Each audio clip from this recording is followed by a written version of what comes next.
బాలుగారు, ఇప్పుడు ఇంటి మరమ్మతులు కూడా అయిపోయాయి. ఇంకా మనం ఆహారం కూడా కూడబెట్టుకున్నాము. ఇప్పుడు చలికాలం వచ్చినా మనకు చలి వల్ల ఎలాంటి ఇబ్బంది ఉండదు. గౌరీ, నువ్వు రోజంతా ఇంత పని చేస్తావు కదా, నీకు అలసట అనిపించదా? అవును బాలుగారు, మీరు కూడా చాలా కష్టపడుతున్నారు.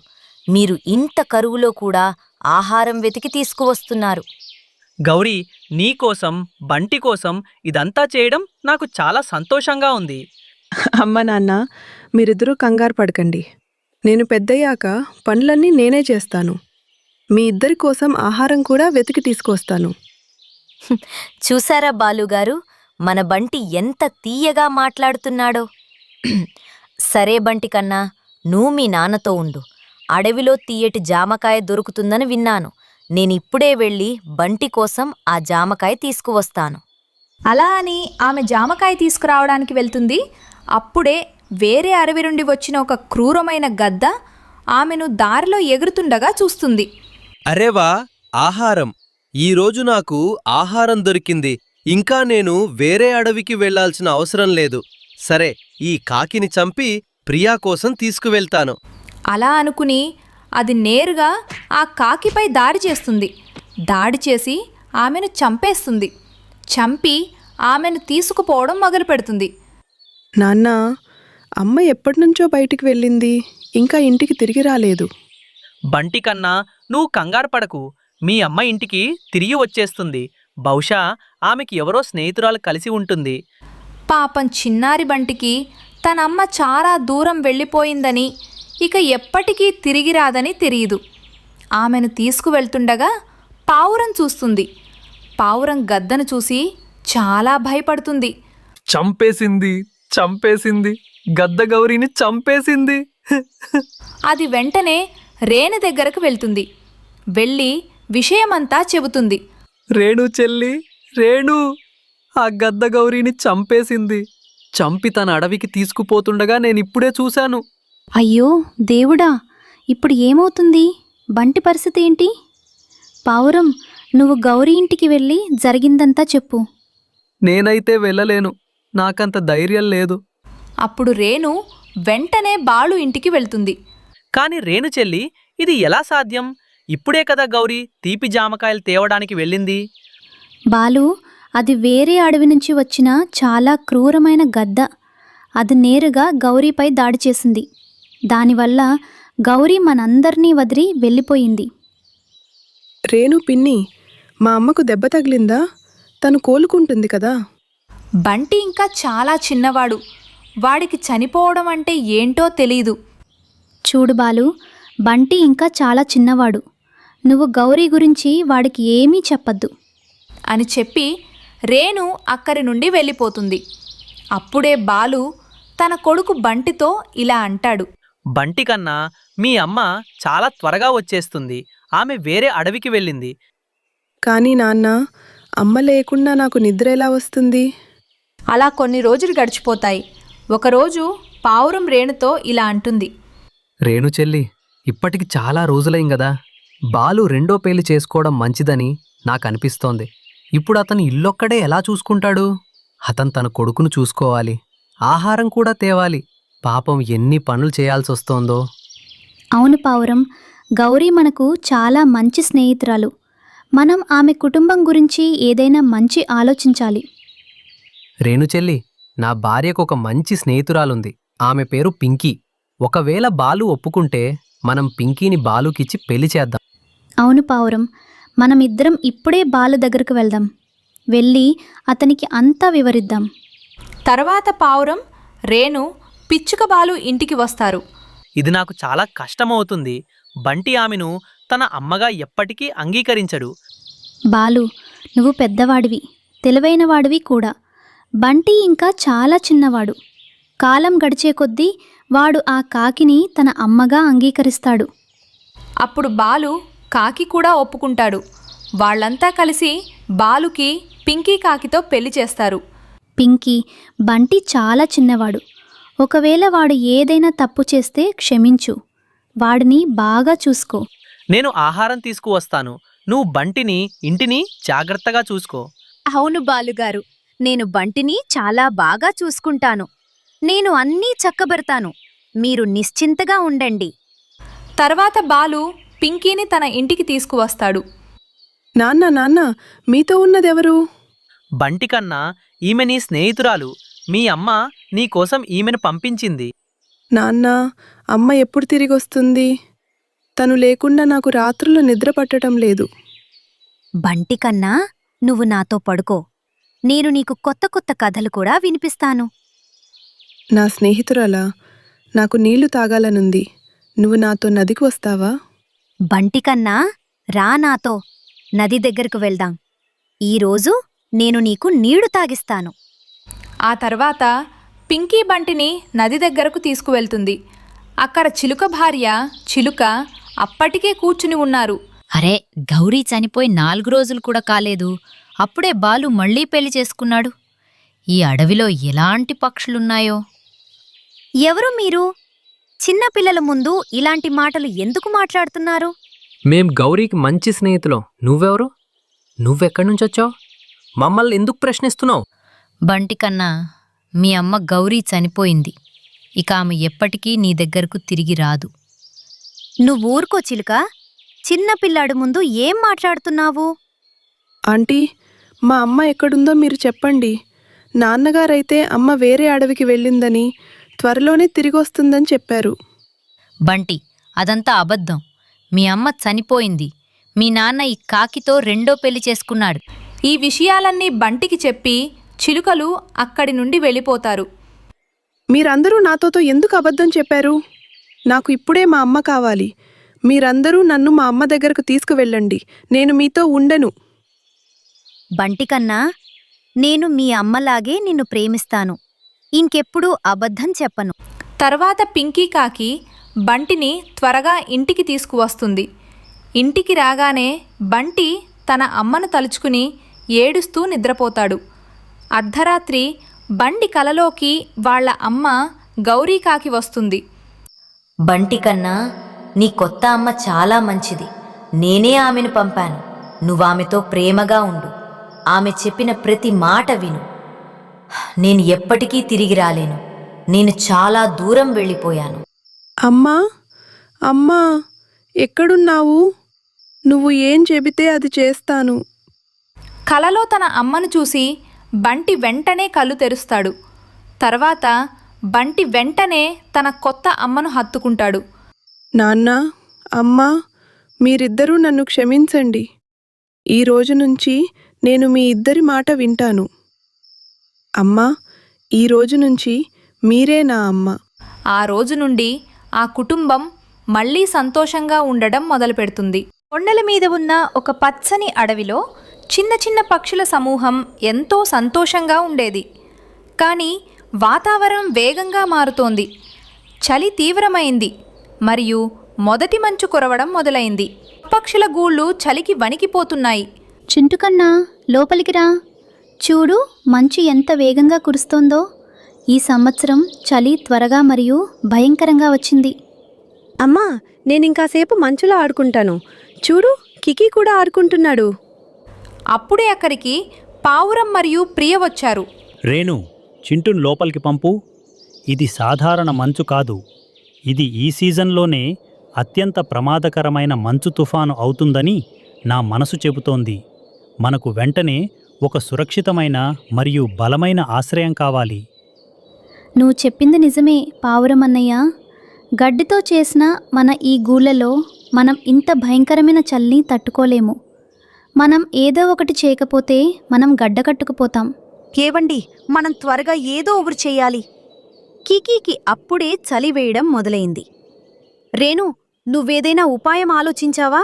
భయపడకండి, నేను ఒక అద్భుతమైన ఉపాయం ఆలోచించాను. నేను కింద లోయలో ఒకచోట పెద్ద పెద్ద కొబ్బరి బొండాలు పడి ఉండడం చూశాను. అవి చాలా బలంగా ఉంటాయి. మనం వాటిని లోపల నుండి ఖాళీ చేసి మన ఇల్లు ఎందుకు చేసుకోకూడదు? అలాగే బాలు మరియు గౌరీ కూడా వచ్చారు. కొబ్బరి ఇల్లా? ఇది అద్భుతమైన ఆలోచన చిలుక. అవి చలి మరియు మంచు నుండి మనల్ని కాపాడేంత బలంగా ఉంటాయి. అవును, వాటిని కోసి తలుపులు మరియు కిటికీలు తయారు చేయవచ్చు. మనం వెంటనే పని మొదలు పెట్టాలి. అయితే ఇంకెందుకు ఆలస్యం? పావురం, బాలు మరియు నేను కలిసి పెద్ద కొబ్బరి బొండాలు తీసుకొస్తాం. ప్రియా మరియు గౌరీ, మీరు ఇక్కడ పిల్లలను చూసుకోండి. ప్రియ మరియు గౌరీ పిల్లలతో పాటు గూటిలో కూర్చుని ఉన్నారు. మరోవైపు ముగ్గురు స్నేహితులు రేణు, పావురం మరియు బాలు చిలుక తమ ప్రాణాలను పణంగా పెట్టి భయంకరమైన మంచులో ఎగిరి వెళ్లారు. కింద లోయలో వారికి చాలా బలమైన కొబ్బరి బొండాలు దొరికాయి. వారు వాటిని చాలా కష్టపడి పైకి ఎత్తి చెట్టు మీదకు తెచ్చారు మరియు చిలుక సలహాతో వాటిని లోపల నుండి ఖాళీ చేయడం మొదలుపెట్టారు. అబ్బా, ఈ కొబ్బరి బొండం చాలా బరువుగా ఉంది. కానీ ఇది అన్నిటికంటే పెద్దది మరియు బలమైనది కూడా. ఇది మన కుటుంబానికి సరిపోతుంది. రేణు, ఒక పెద్ద రంధ్రం చెయ్యి. రేణు అలాగే చేస్తుంది. రేణు పిచ్చుక తన ముక్కుతో ఒక పెద్ద రంధ్రం చేస్తుంది. రేణు, నువ్వు ఈ కొబ్బరి బొండం పై భాగంలో ఒక రంధ్రం చెయ్యి. ఇది వెంటిలేషన్లా పనికొస్తుంది. దీనివల్ల లోపల ఊపిరి పీల్చుకోవడానికి ఎలాంటి ఇబ్బంది ఉండదు.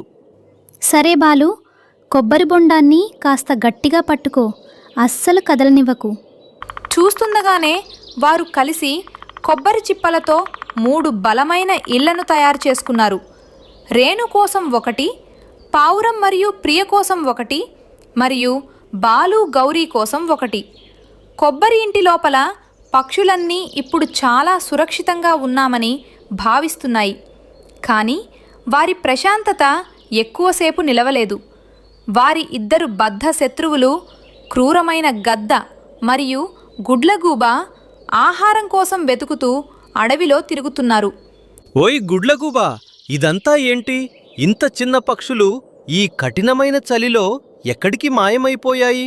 నాకు కనీసం ఎవరి అలికిడి కూడా వినిపించడం లేదు. నాకు ఈ చిన్న చిన్న ప్రాణుల మీద కోపం వస్తోంది. అవి ఎక్కడో దాక్కుని ఉన్నాయి. కానీ ఈ గుండ్రంగా వింతగా ఉన్న చిప్పలేంటి? ఇవి ఇంతకుముందు ఇక్కడ లేవు కదా? ఇది వాటి కొత్త ఇల్లులా ఉంది. కొబ్బరి ఇల్లా? ఇవి మనల్ని పిచ్చోళ్ళని అనుకుంటున్నాయా? రా, వీటిని పగలగొట్టి లోపలి నుండి ఆ మూర్ఖపు పక్షులను బయటకు తీద్దాం. అలా అనుకుంటూ ఆ గద్ద నేరుగా కొబ్బరి ఇంటి దగ్గరకు వస్తుంది. ఆ ఇంటిని చూస్తూ అటూ ఇటూ తిరగడం మొదలుపెడుతుంది. అమ్మా, అదిగో చూడు, గద్ద మరియు గుడ్లగూబ. అవి మన ఇల్లు పగలగొట్టడానికి వస్తున్నాయి. భయపడకు చింటూ, ఈ కొబ్బరి చిప్పలు చాలా గట్టిగా ఉంటాయి. ఓ గద్ద, నువ్వు నీ ప్రయత్నం చేసి చూసుకో. నువ్వు మాకు ఏ హాని చేయలేవు. గద్ద తన పూర్తి బలంతో కొబ్బరింటిపై దాడి చేస్తుంది. కానీ అది జారిపోతుంది. అరే, ఇదేంటి? ఇది నేను ఊహించిన దానికంటే చాలా గట్టిగా ఉంది. నా గోళ్ళు జారిపోతున్నాయి. దాంతో ఆ గద్ద అక్కడి నుండి వెళ్ళిపోతుంది. నేను ముందే చెప్పాను కదా, ఇవి వింత చిప్పలని. నేను ఇప్పుడు రాత్రిపూట వచ్చి నా ముక్కుతో వీటిని పగలగొట్టడానికి ప్రయత్నిస్తాను.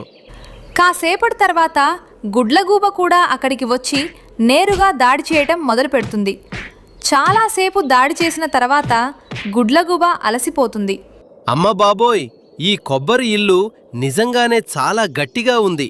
అలసిపోయి అది కూడా అక్కడి నుండి వెళ్ళిపోతుంది. సాయంత్రం అయ్యేసరికి వాతావరణం భయంకరంగా మారింది. మంచు తుఫానుతో పాటు భయంకరమైన వేగంతో గాలులు వీచాయి. ఉష్ణోగ్రత 0 కంటే తక్కువకు పడిపోయింది. రాత్రంతా తుఫాను కొనసాగుతూనే ఉంది. రేణు, బయట ఉష్ణోగ్రత చాలా పడిపోయింది. మన కష్టమంతా వృధా పోకూడదు. నాకు చాలా భయంగా ఉంది.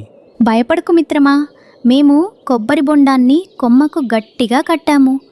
మనం లోపల కాస్త వెచ్చగా ఉండేలా ఏర్పాటు చేసుకోవాలి అంతే. ప్రియా, నువ్వు ఇంకా గౌరీ కొన్ని ఈకలు మరియు ఎండిన ఆకులు పోగు చేయగలరా? వాటితో మనం మంట వేసుకోవచ్చు. అవును, నేను వెంటనే చేస్తాను. ఆ బలమైన కొబ్బరి ఇళ్లలో మంట వేసుకుని పక్షులన్నీ హాయిగా నిద్రపోయాయి.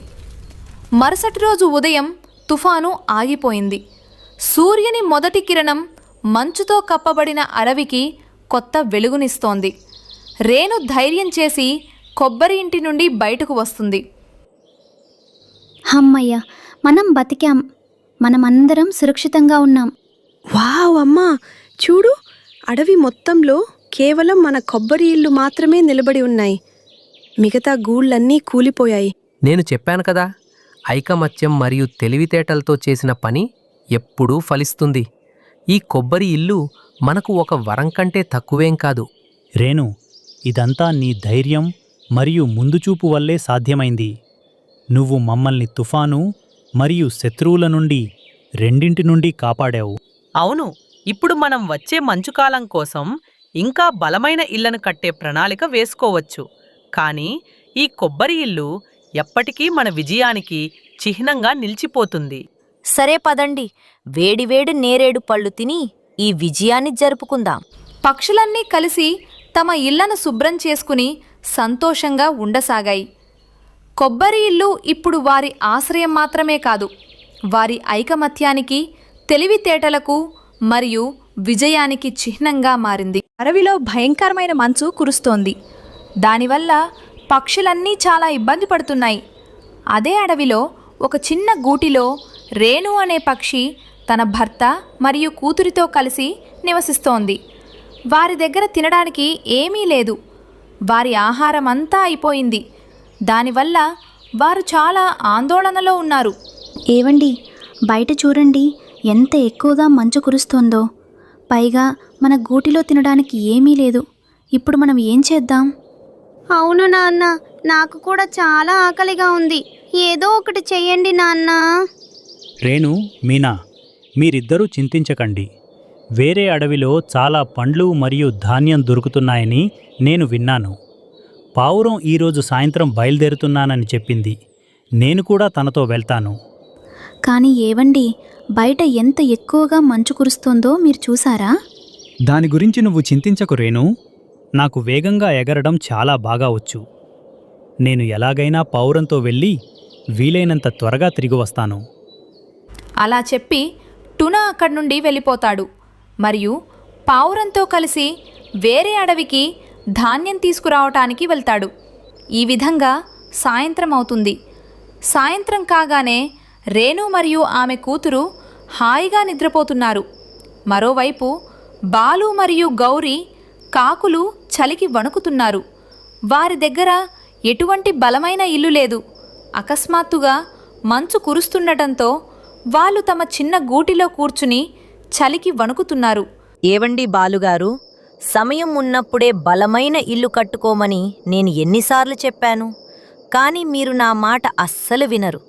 ఎప్పుడూ తిరుగుతూనే ఉంటారు. ఇప్పుడు చూడండి, మనం మంచులో ఎలా తడిసిపోతున్నామో.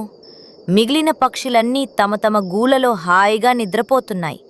ఈ మంచులో తడిసి నేను జబ్బు పడాలనుకోవడం లేదు. పదండి, ఏదైనా పక్షి దగ్గరకు వెళ్ళి సహాయం అడుగుదాం. కానీ ఏ పక్షైనా మనకెందుకు సహాయం చేస్తుంది? ఆ రేణు ఉంది కదదా, పదండి దాని గూటి దగ్గరకు వెళ్దాం. నేను అట్టున ఇంటికి వెళ్ళను. పోయినసారే నేను అతని దగ్గర నుండి ఆహారం లాక్కున్నాను. అతను నన్ను తన గూట్లోకి రానివ్వడలే. నువ్వు వెళ్ళు, నేను రాను. అరే బాలు, మీరు అనవసరంగా భయపడుతున్నారు. నేను చూశాను. దాని భర్త ఎక్కడికో బయటికి వెళ్ళాడు. అరేవా, అయితే పద, వెళ్ళి ఆ పిచ్చుక ఇంటిని కబ్జా చేద్దాం. ఆ పిచ్చుక గూడు కూడా అంత బలమైనది కాదు. గాలి కారణంగా అది ఎప్పుడైనా కూలిపోవచ్చు. ఆ 2 కాకులు పిచ్చుక గూటి దగ్గరకు వెళ్తాయి. గౌరీ, అలా చూస్తూనే ఉంటావా? పిలువు మరి. బాలు, ఈ పని నువ్వు కూడా చేయగలవు కదా. ఏంటి, నా మొహం చూడ్డానికి వచ్చావా? చూడు గౌరీ, నువ్వు పిలిస్తే పిలువు, లేకపోతే నేను వెళ్తున్నాను. సరే సరే, ఆగు. నేను ఇప్పుడే ఆ పిచ్చుకాని పిలుస్తాను. ఓ పిచ్చుకా, పిచ్చుకా చెల్లి, త్వరగాలే, మమ్మల్ని కూడా లోపలికి రానివ్వు పిచ్చుకా చెల్లి. అమ్మో, ఈ రేణు అసలు లేవడమే లేదు. ఎంత నిద్రపోతోందో. రేణులే. ఏంటి గౌరీ, ఇంత రాత్రిపూట ఇక్కడ ఏం చేస్తున్నావు? అరే పిచ్చుకా, మా గూడు కూలిపోయింది. ఈ ఒక్క రాత్రికి మాత్రం మమ్మల్ని లోపలికి రానివ్వు. రేణు వారిని లోపలికి రానిస్తుంది. వాళ్ళు లోపలికి రాగానే నిద్రపోతారు మరియు రాత్రంతా గురకలు పెడుతూ ఉంటారు. దానివల్ల రేణు మరియు ఆమె కూతురు నిద్రపోలేకపోతారు. అలాగే తెల్లవారింది. రేణు, మా కోసం తినడానికి ఏమైనా తీసుకురావా? తిన్న తర్వాత మేము తప్పకుండా నీ గూడు వదిలి మా ఇల్లు కట్టుకోవడానికి వెళ్ళిపోతాము. అవునమ్మా, నాకు కూడా చాలా ఆకలి వేస్తోంది. బాలు అన్నయ్య, మీరు బయటికి వెళ్ళి తినడానికి ఏమైనా తీసుకురండి. నన్ను క్షమించు రేణు చెల్లి. రాత్రి చలిలో ఎగరడం వల్ల నా రెక్కలు గడ్డకట్టుకుపోయాయి. నేనిప్పుడు బయటికి వెళ్ళలేను. ఇది విని రేణు పిచ్చుక ఆహారం తీసుకురావడానికి బయటికి వెళ్తుంది. అరే మీనామ్మ, మీ అమ్మ ఇంత చలిలో బయటికి వెళ్ళింది కదా, నువ్వు కూడా బయటికి వెళ్ళి మీ అమ్మ కోసం ఎదురు చూడొచ్చు కదా. నువ్వెందుకు హాయిగా గూటిలో కూర్చున్నావు? కానీ అమ్మ బయటికి వెళ్ళొద్దని చెప్పింది కదా, బయట చాలా చలిగా ఉంది కదా. అరే మీనా అమ్మ, బయట చూడు, మంచు కురవడం కొంచెం తగ్గింది. నువ్వు ఇప్పుడు బయటికి వెళ్ళి మీ అమ్మ కోసం హాయిగా ఎదురు చూడవచ్చు. మీనా బయటకు రాగానే వాళ్ళు గూడుని మూసివేస్తారు. అంతేకాకుండా గూటిలో హాయిగా పడుకుంటారు. అప్పుడు కొద్దిసేపటి తర్వాత రేణు పిచ్చుక కొంత ధాన్యం తీసుకుని అక్కడికి వస్తుంది.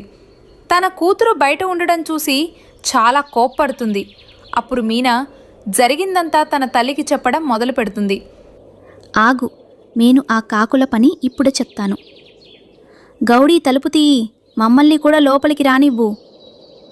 ఓ పిచ్చుక, చిన్న పిచ్చుక, ఈ రోజు నుండి ఈ గూడు మాదైపోయింది. నువ్విక్కడి నుండి వెళ్ళిపో. నీకోసం వేరే ఇల్లు వెతుక్కో. అవును మరి, లోపలికి రావడానికి ప్రయత్నం కూడా చేయకు, చితకబాదుతాను. ఇది విని రేణు చాలా భయపడుతుంది మరియు తన కూతుర్ని తీసుకుని తమ కోసం ఒక సురక్షితమైన స్థలాన్ని వెతకడం ప్రారంభిస్తుంది. అప్పుడు ఆ దారిలో ఒక పెద్ద గుమ్మడికాయ కనిపిస్తుంది. వాళ్ళు ఆ గుమ్మడికాయ దగ్గరకు వెళ్తారు. అరే, ఎంత పెద్దగా, ఎంత బలంగా అనిపిస్తోందో. మనం దీనిని లోపల ఖాళీ చేసి హాయిగా ఎందుకు ఉండకూడదు? అవును మీనా, నేను కూడా అదే ఆలోచిస్తున్నాను. అలా చెప్పి రేణు పిచ్చుక తన ముక్కుతో ఆ గుమ్మడికాయను తొలవడం మొదలు పెడుతుంది. చాలాసేపు ప్రయత్నించిన తర్వాత ఆ గుమ్మడికాయను లోపల ఖాళీ చేస్తుంది. మీనా, నువ్వు ఇక్కడే ఉండు, నేను ఇప్పుడే వెళ్ళి కొంచెం గడ్డి తీసుకొస్తాను. రేణు పిచ్చుక అడవికి వెళ్ళి గడ్డి తీసుకువస్తుంది మరియు తన కోసం, తన భర్త కోసం 2 చిన్న గూళ్ళు తయారు చేస్తుంది. తర్వాత హాయిగా కూర్చుని తన భర్త కోసం ఎదురు చూడటం మొదలు పెడుతుంది. కొద్దిసేపటి తర్వాత తున ధాన్యం మరియు చాలా పండ్లు తీసుకొని తిరిగి తన అడవికి వస్తాడు. నేరుగా తన పాత గూటి దగ్గరకు వెళ్తాడు. ఈ కాకులిక్కడ ఏం చేస్తున్నాయి?